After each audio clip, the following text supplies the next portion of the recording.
What's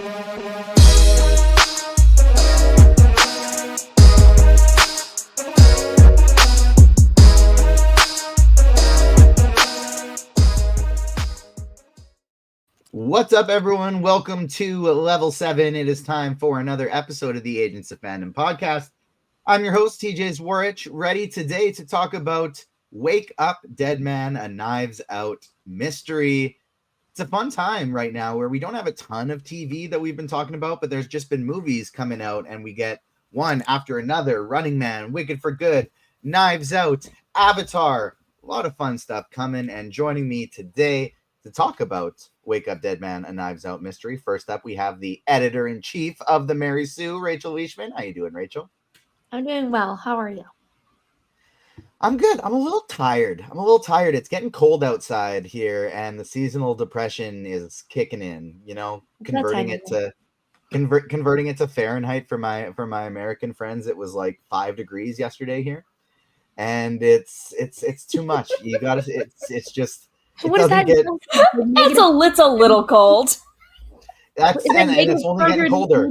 And that's why it's so depressing, because it's only getting colder for the next 2-3 months before things start heating back up again. It's like a minus 15 in Celsius, but we're eventually going to get to the stage where it's so cold that Fahrenheit and Celsius just start going together, and it's just like minus 30 in both of them. And so that's when we really don't go outside. But I am thankfully here indoors and chatting with my friends about a movie I really like. Joining us as well, we have Leah Marilla Thomas. How are you doing, Leah? I'm doing well. I am not having a TV drought problem, but we'll get to that in a second. Perfect. I am very excited to hear what you're watching. We will get to that, of course, right away. Before we do, I want to let everybody know, hit that like button. Helps us out. Battle that YouTube algorithm. Help us grow this community. It's an annoying little thing. You got to slide your mouse over, give it a click. If you're watching on your phone or tablet, you got to hit X on the hide chat, and then you can click the like button. It's tough. It's annoying, but it helps us a ton. So please hit the like button, subscribe, hit that notification bell so you don't miss out on any of our future shows, like the Stranger Things podcast that just dropped, our Percy Jackson and the Olympians weekly show that we will be doing every single week live. Plus, we got lots of great stuff coming to the website, like our Percy Jackson review, our Fallout Season 2 review, and maybe a Fallout podcast. Not sure yet. If you want us to do a Fallout podcast for Season 2, let us know at Agents Fandom on TikTok and Twitter, Agents of Fandom everywhere else. But I do want to know what you're watching, because Leah, I'll throw to you first. Sounds like you got some good TV to throw at us, but also you guys just got to see Avatar: Fire and Ash. We sure did. We sure did, and that's why we're tired today, because we watched a 8-hour movie, something like that. Yeah. And this is my Heather's. No, okay. First, speaking of 8 hours, we got Stranger Things. That's a TV show. Watching that. You got to get into the gay hockey show, Heated Rivalry, and then Pluribus. Pluribus, yes, I forgot. We're actually thanks for bringing that up, because we're doing a Pluribus episode this weekend as well on Friday. Get into Pluribus. If either of you want to join us for that one, that's a Leah. That's a Leah. Because I dragged my little feet, because I'm not really a Vince Gilligan fan. I'm a Vince Gilligan respecter. I acknowledge that he's a very, very good television writer. It hasn't been my taste. Pluribus is my taste. Maybe taste is not the best word.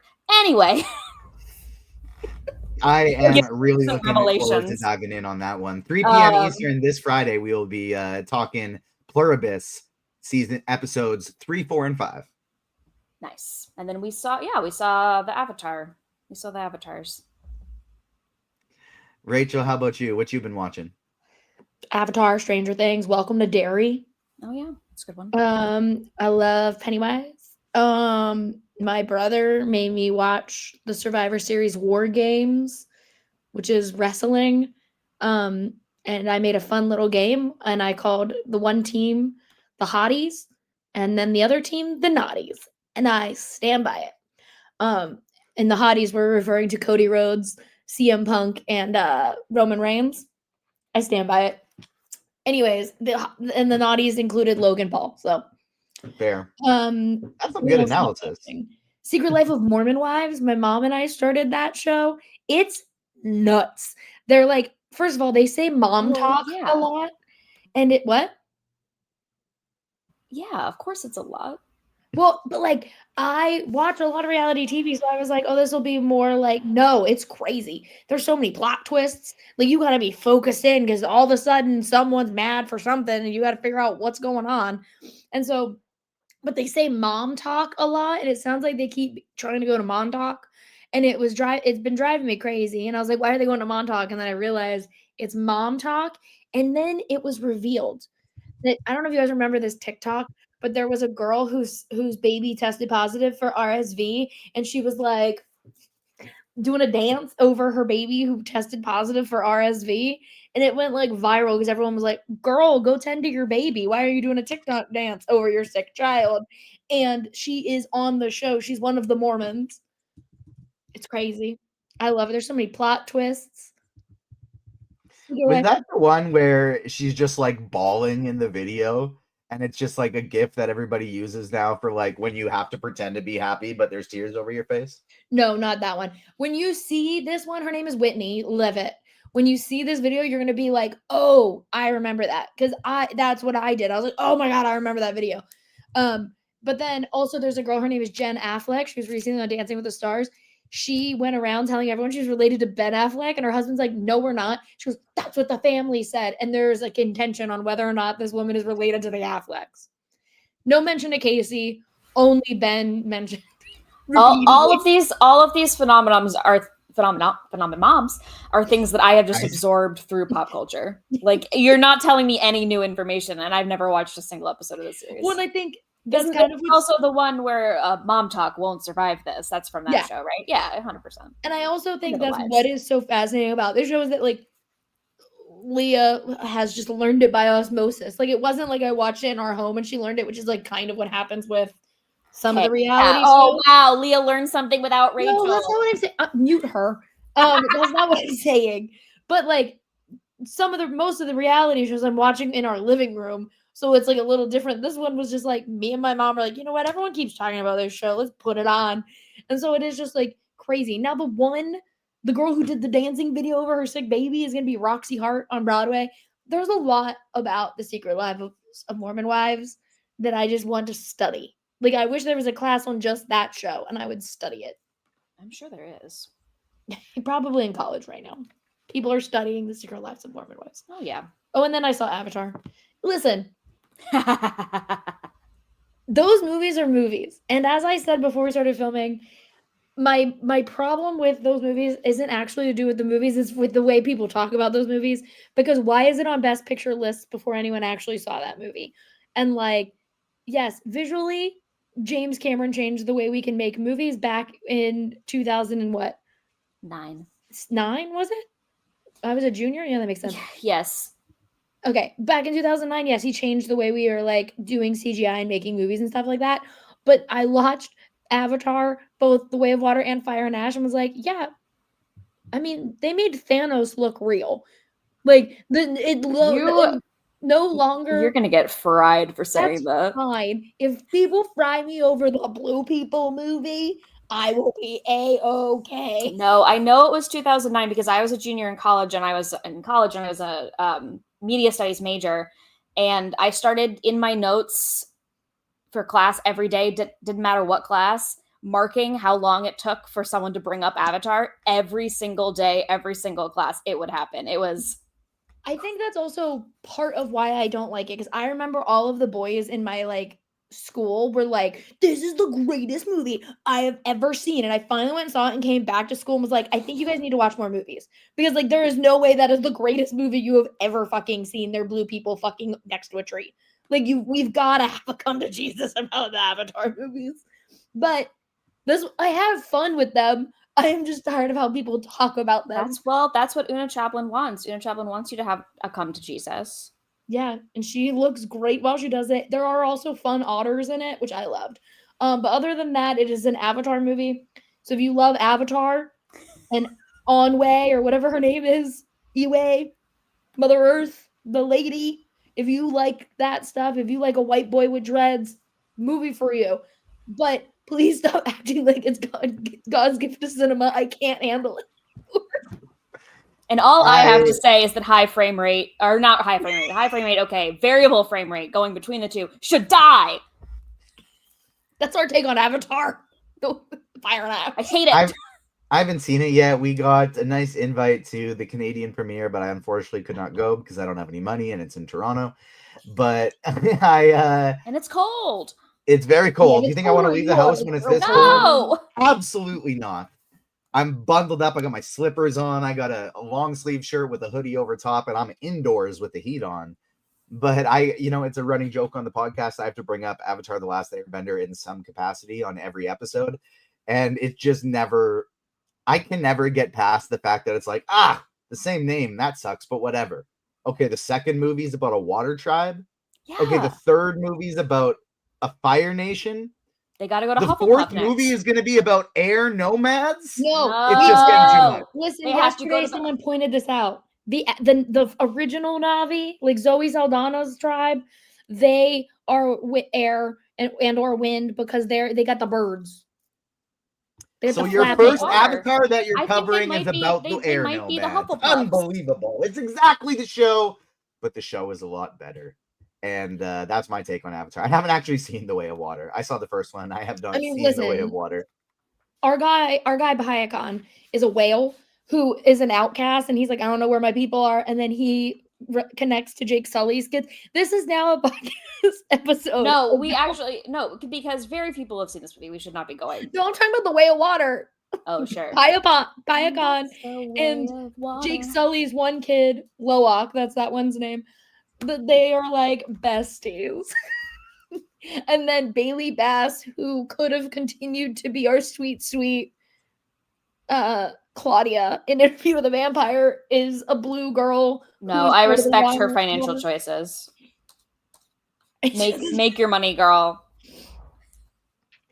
I am not going to dive deep into the things I've been watching because it's Stranger Things, which you can find now that this is dropping on a Wednesday. So you can find our Stranger Things episode breaking down season 5, volume 1, now up on YouTube and wherever you get your podcasts. And then Pluribus, which I've also been watching, we're going to be talking about on Friday. And so I'll hold off on that. But there has been a game that I just played that I had so much fun with, and it's called Dispatch. And it has very, very little gameplay. It's almost straight role-playing and story. And so at every point where somebody is asking you a question where there's a decision to be made, you get 3 choices for all of them, and they drastically impact the story at hand. There's plenty of different endings, so many different ways that you can go about the story. And it's just great animation. It literally looks like you're essentially just putting yourself in the Invincible universe. And that's the kind of vibe it has, where it's like very adult oriented. It's not like a kid's superhero universe. There's a ton of blood. There's a little bit of nudity. It's not for the kiddos, but it's a ton of fun. It's a great, great story. And the actual part that is gameplay, the reason it's called Dispatch is because you are a former superhero who is essentially like Iron Man, and your arc reactor got destroyed, and you're not the one who made it. It was somebody else who made it. And so you can't get another Iron Man suit because there's no power source. And so you are going to the government-run superhero agency, and you're a dispatcher. And you're working with a bunch of reformed villains who are trying to be heroes. And every time there are like crimes or issues throughout the city, you dispatch your reformed villain new heroes to these areas. You're Benny from In the Heights. Yeah. And it dependent on how it goes. The success rate is all dependent on what hero you send. Like, if you need firepower, you send a strong hero. If you need somebody to talk somebody down, you send a hero that's not an idiot. And it's actually really fun. I had such a blast with this game. And so big recommend to Dispatch. I believe it's available on PS5 and Steam. Thank you for putting it in terms that I understand, Rachel. You're welcome. The minute he started describing Dispatch, I was like, it's Benny. It's Benny. It's kind of like, we were kind of like essentially too, almost like a Nick Fury for the Avengers. Of like, hey, shit's going down. We need somebody here. We need somebody here. Dispatch? Yeah. That's a song. I don't know if you know this joke, TJ, but in the show In the Heights, and it's in the movie too, the character of Benny works as a dispatch for the one character's like dad's company and like has to It's call not all like the a like taxis and stuff. taxi Yeah. dispatch. And so he has a song while he's He does a little song on the dispatching all of microphone. the yeah. He does a little song. Very similar. Yeah. Combine so- Benny with like Oracle and Nick Fury. Great. Well, And and it that's is Corey Hawkins in the movie, and I feel like Corey Hawkins would kill a superhero role. So I mean, And it's Aaron Paul. Aaron Paul is the voice. okay. yeah, so if we combine the two, brilliant. And then like one of the other main voices in it is Jeffrey Wright, and he is so funny. He is a super. He is so good and so what a funny in beautiful this show. transition. So shout out Jeffrey Wright. Speaking of, let's go over to Wake Up Dead Man. And we'll keep it spoiler free at the start in case somebody hasn't seen it yet. You know, they just want to, they saw, damn, Rachel and Leah's on the show. I want to tune in, even though I haven't seen the movie yet. We will keep it spoiler free for a touch. What did we think of the movie? First up, what did you think of it? And then after that, I want to get to what do we think of it in comparison to the other two? Because I kind of, usually we don't rank things till the end, but I think this is very possible to keep spoiler free and compare to the other two movies. So Rachel, I'll throw it to you first. What did you think about Naked Dead Man? Wake Up Dead Man, a Knives Out mystery. I think it might be my favorite. I know that's slightly controversial given the fact that like the first movie is what made us all love Benoit Blanc in this franchise, but I like this movie a lot. Leah made fun of me earlier about my Catholic guilt, and by earlier I mean last night because I couldn't remember what Immaculate Conception actually is. But yeah, so anytime she tries to say she relates to this movie because of her deep-seated Catholic guilt, just know that's a crock of shit. In my defense, I knew what I meant and just said Immaculate Conception on accent. Anyways, I think it might be my favorite. I think it is the most intelligent of them. Like, it was the one that took me the longest to figure out, like, whether or not I don't know, not the longest to figure out the killer, but the longest to like see where it was going. The other two I could kind of see where it was going with like a few twists later that I didn't see, but this one was the one that I had to sit with the longest. And I think that was by design. Like, they wanted you to think a lot more about this one than maybe necessarily the other ones. But yeah, I liked this, I think, the most of all of them. I feel very similarly where I think this is probably the best movie of the three of them, but my second favorite. I think the first one just holds a special place in my heart. The lightning in the bottle, the way they had this incredible wacky cast bouncing back and forth with each other. And it took me a while to realize, okay, that's not what this movie is. This is not Benoit Blanc, the main character, with a bunch of wacky cast members. It's Josh O'Connor, the main character. And it took me a minute to fully buy in, but then when I did, I just thought this movie was incredible. I think it might be the best of the three, although the full ensemble cast of the first one, I think, makes that one my favorite. Leah, what were your thoughts on Wake Up Dead Man? I definitely agree with that. Yeah, I think I'm also landing. I don't like ranking things. I'm so terrible at this question. And I have to rank things a lot for work, so I'm in a terrible position. But I do think it might be my favorite of the three as a movie, but it's not an ensemble film like the other two are, and that makes it sort of difficult for me because the supporting characters don't really get to have much fun. There's like a Josh O'Connor obviously as the lead, and then a couple of the ensemble stand out. I think one character in particular gets to have so much fun that it takes away from some of the other characters. But in terms of the writing and in terms of being a satire of the moment in a way that is thoughtful and not so on the nose that you're just kind of rolling your eyes and groaning or listening to people give the appreciative applause. I really, really liked it, and I think it's the most successful of the three.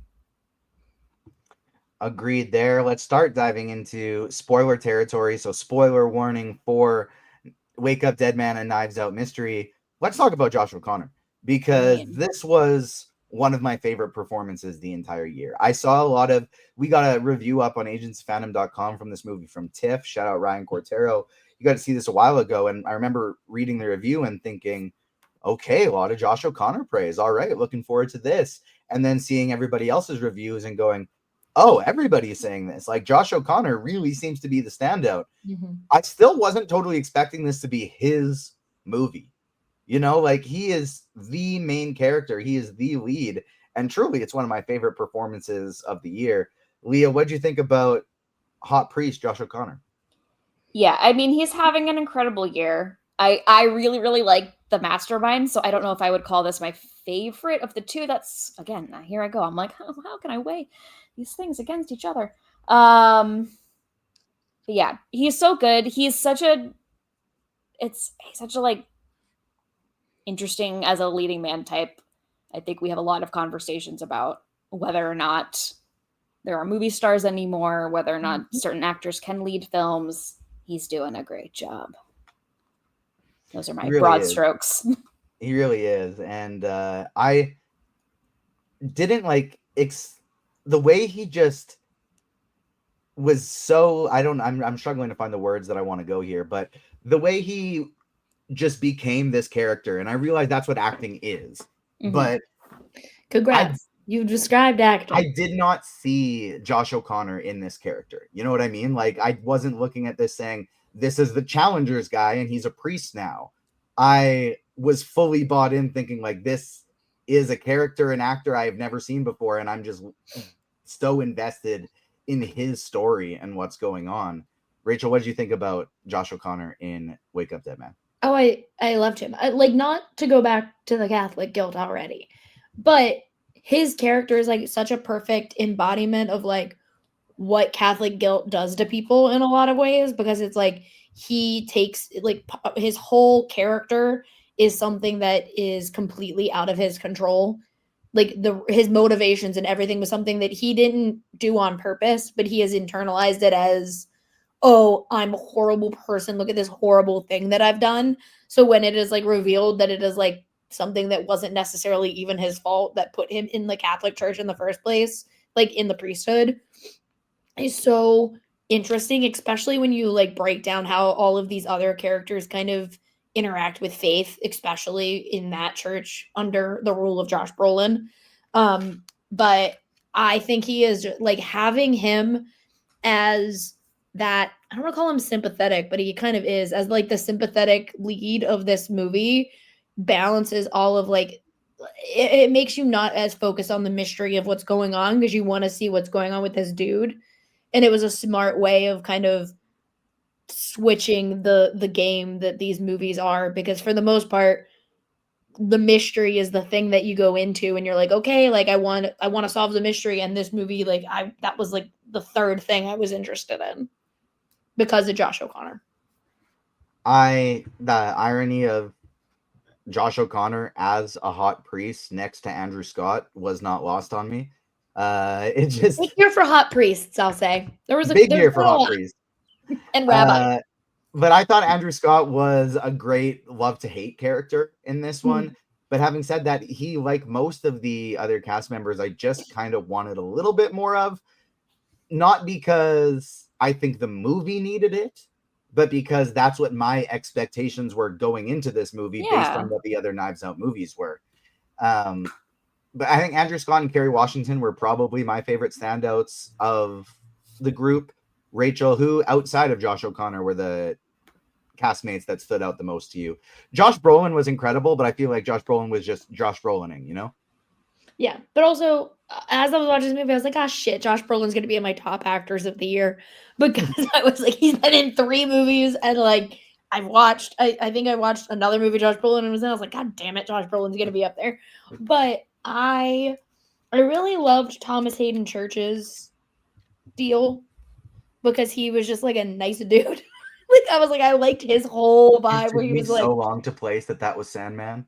Yeah. Way longer than I would like to admit. Thomas Hayden Church. I liked his deal. I liked Daryl McCormick's character because he sucked. And so he was fun because he was that Knives Out character that sucks, that you're just like, well, that's this guy's deal. He fucking is gonna annoy me. And I did like Kaylee Spaney's.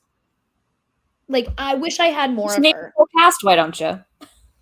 I named 3. He named 2 others, bitch. That wasn't me. That was TJ. I'm naming the people Hey, I Rachel? care about. Keep going. Just saying. Yeah, no, I wish I had more of Kaylee Spaney's deal. Because I felt the worst for her because she was turning to faith because something happened to her, and then they were like, let's exploit her. And we didn't really get enough of that. I thought it was so funny how I just remember when the cast for this movie was being announced. I remember being framed like Mila Kunis was a big part of this movie and was like one of the crew members, one of the Knives Out people that we're getting. And she was just... She's the Lakeith role in the first movie where it's just like the famous cop. Anyone could have played that role. Yeah. Like that could have been literally anyone that was a nothing role. Leah, who were your standouts among the cast? So I'm going to echo that that Kaylee Spaney is such an interesting performer and just did not have enough. Mm-hmm. And I mean, she gets to deliver probably my favorite line that's not a joke in the movie, like towards the end, where she just asks Benoit Blanc to give us the answer, because isn't that what it's all about? And she did that incredibly well, but not really enough of her there. I was also going to talk about Daryl McCormack. But yes, the person that I was alluding to taking up a little bit more air than I would have preferred is Glenn Close, who has to. It's her role in the film in so many ways, but she got to have all the fun. Mm. And other characters sort of faded into the background because of that. That's a very good point. None of us said Jeremy Renner because Jeremy Renner was kind of on a low light in this, and that's fine. Another role that I kind of felt like that could have been anyone. Yeah. He didn't necessarily like bring anything to it. Yeah. And Jeffrey Wright, who's like so incredible in his like 2 scenes. Here's the thing. This movie, the way it is formatted is like, I don't even remember, because I did see it in the beginning of November, so it's been a month. Remember Jeremy Wright's role. Jeffrey, sorry. Jeffrey Wright's, listen, I was Jeremy Renner and Jeffrey Wright. That's going to take me a second. Jeffrey Wright's identical performers. You're right out there. I can just come out there and yell at you. I can't even remember his scenes. All I remember is like the one scene with Bridget Everett, who I did not recognize. I really, really liked Jeffrey Wright when he was in the movie, but he was barely in the movie. What did he? I don't even remember when he was in it. He is Josh O'Connor's boss priest. Like he was, maybe he was a bishop or something. I'm not sure. Maybe he was like a head priest. No, he's Monsignor of the church he originally was at, I thought, and then now he's kind of like his ally in the priest. He comes out and he's like, "We know the guy you punch sucks. We're gonna send you over here. This guy's kind of crazy. It's gonna be fine." But it wasn't fine, was it? It wasn't fine. It was crazy. And then he shows up at the end to deal with the lawyers and stuff. I do remember this now. Thank you. Let's talk about the mystery of this movie, because I thought, especially in compared to Glass Onion, a major step up. And I think even a little bit stronger than the first one. The mystery captivated me throughout. And it not only made me wonder what's going on, and as someone who has rampant ADHD and is constantly theorizing in every single movie that he watches, I don't know why I'm speaking in third person, but I love not knowing what's going on. I love being deceived. I love being tricked. And throughout this movie, I really didn't have a beat on anything. I was wrong with basically everything I was trying to figure out. And I'm sitting there thinking, like, this is so clear and obvious. They told us at the beginning of the movie, the door, it's a tomb door. There's a tomb door in the church, just like the Jesus tomb that they were talking about and where they ended up putting Monsignor, Josh Brolin. I'm thinking there's also one of those in the closet where he died. That's why they can't open it. That's why it doesn't look like anybody else was there. There's a tomb door on the other side. That's how they got out. Nope. nope, not referenced at all. And I was just like holding on to that for so long, and it didn't come back. But until obviously he's breaking out of the Jesus tomb door later on, and I realized, okay, that's why they brought it up, and now there's no reason for me to be holding on to this theory. But I truly didn't know what was going on with the mystery at all times, and it made me question, even though I was fully invested in Josh O'Connor's character, and I was fully invested in him coming out on top. It even had me questioning, like, shit, did he do it? Mm-hmm. Did he do it? And we're just kind of, has he been crazy the whole time? What's going on here? Has it just been unreliable narrator? And everything caught me off guard, and I thought it was really impressive. Leah, what did you think of the mystery aspect of it? Yeah, I also, well, I try not to solve stuff while I'm watching. I try to just sort of go along for the ride. And I did wonder several times, is Benoit Blanc just covering for him because he likes him? And a couple times he was. And he did cover for people multiple times in the movie. So I wasn't that far off. And yet. Rachel, how about you? Did you solve it? Like, at what point did you figure out what was going on? So here's my issue with the Knives Out movies. I always second guess myself, and I do this with most like murder mysteries. Is like I'll figure it out, and then I second guess everything, and then I would go back and I was like, cool, I was right the first time. This one I didn't know all the twists and turns. I figured out who murdered him, but I didn't figure out the like logistics of it all. I truly thought that it was a game plan where Josh Brolin was going to come back from the dead and actually be Jesus, and so then it would be like, look at the faith of it all. Like that is where my brain went with it. Like I was like, he's not really dead. I was sitting there thinking, I'm gonna be real disappointed if this is just we slowed down his heart rate and pulled a Nick Fury, and he's actually alive. If it was gonna be that, I was like, oh, okay, come on. The timeline kept me on my toes a little bit too. Mm-hmm. Like trying to remember the timeline as they were telling me the order of events and then going back. Like that sort of kept me from figuring things out because I was too busy. You know, it was a little bit of a prestige. I was looking over here at this and not at that. Well, and so like I would also say like much like my king, my birthday twin Harlan Thrombey in Knives Out, it says that his birthday is November 8th, so that's my birthday twin. But I like that movie. As a Glass Onion defender, Glass Onion didn't do this, and that is part of why I think there was a disconnect with Glass Onion with audiences. But like the first movie, what it did was take the idea of this, murder mystery novelist being part of a murder mystery. With this movie, it's taking the idea of like the questions surrounding like Jesus's resurrection and Christianity as a whole and Catholicism, what Catholicism tells you, and uses that to try and add the mystery. So it takes things that have mysteries as part of them and makes you then part of it, trying to guess what's going on and figure it out. Where Glass Onion was more of like a commentary and not necessarily based in that mystery.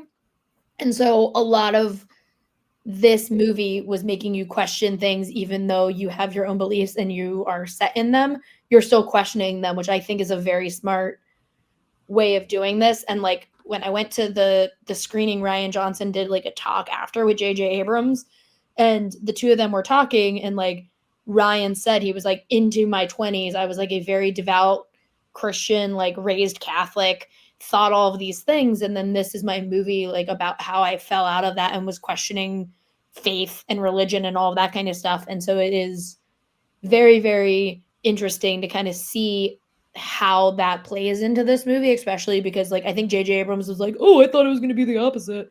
I thought you were going to say that you found faith, and Rian Johnson was like, no, I'm good actually.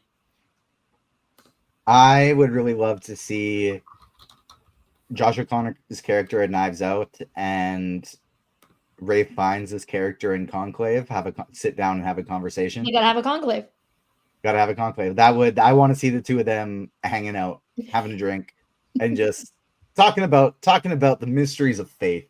Really, really dive into it. Talk about how they're losing faith. They don't know what's going on. They want to believe, but they can't. I think it would be a riveting conversation.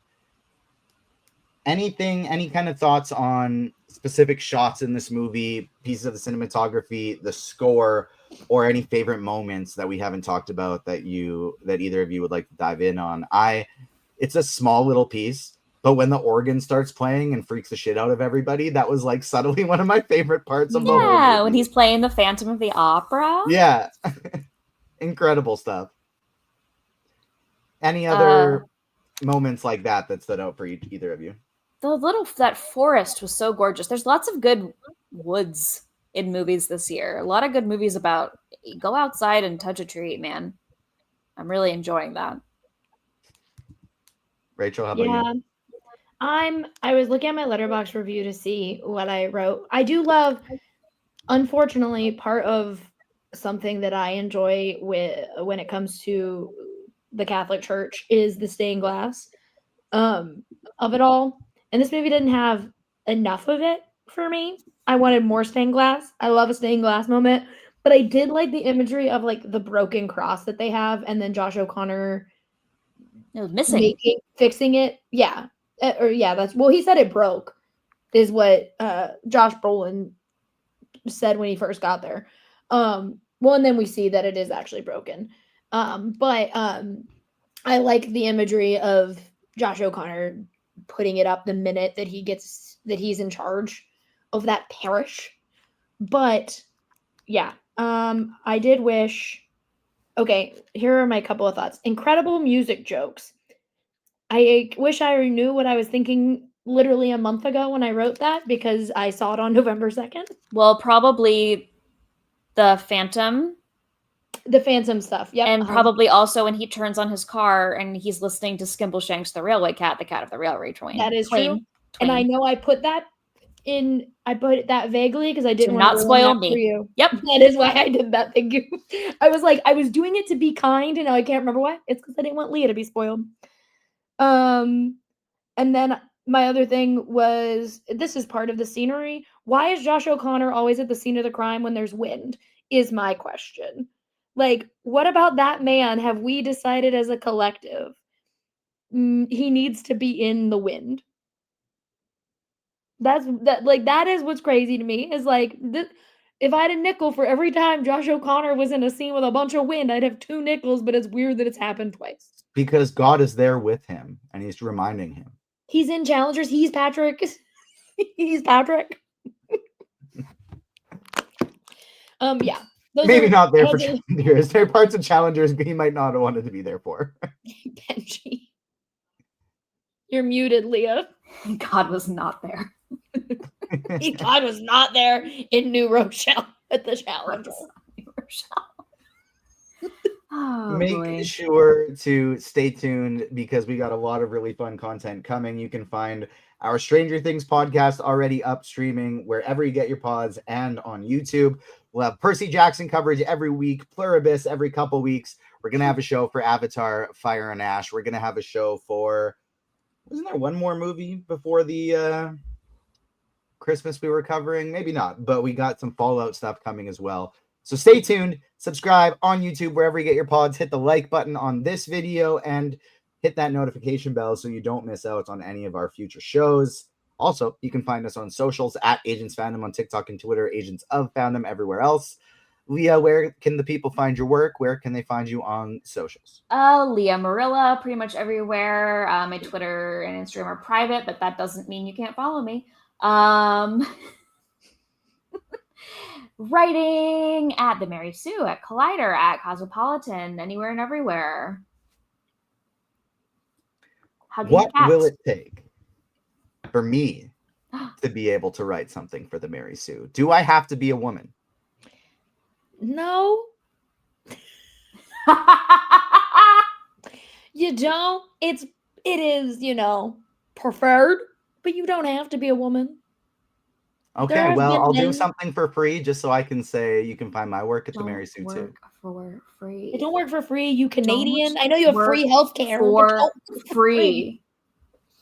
I'll do it. It's hard enough out here. I just want to be part of the club. Aww. All my favorite people do, and so I want to do it too. Benji doesn't write for The Mary Sue. Yeah, Benji doesn't write for The Mary Sue. Rachel, speaking of The Mary Sue, you are the wonderful editor-in-chief. All jokes aside, you're doing some great work. Where can the people find you on socials, and what do you guys have coming over at The Mary Sue? Well, you can follow me at Rachel Leishman on Twitter, Rachel_Leishman everywhere else. You can read my work at the Mary Sue. You can also read my work at Collider. We have some fun interviews and stuff coming on the Mary Sue. I ended up accidentally getting a scoop about Pushing Daisies. And by scoop, I mean, I think Brian Fuller just was putting it out there so that people would allow it to happen about season 3 of my beloved canceled favorite show.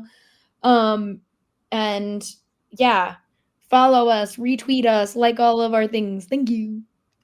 Check it out. Some really, really wonderful work going over there. I wouldn't stain it. I wouldn't sully it with my own stuff over there because it's too. When Jake sully it. Hey, too top class. Some really great stuff. Check out the Mary Sue. Check out Rachel and Leah's work, and stay tuned for some great things coming up over at the Agents of Fandom. Thank you so much for tuning in today, everybody. We will see you next time. On behalf of myself, Rachel, and Leah,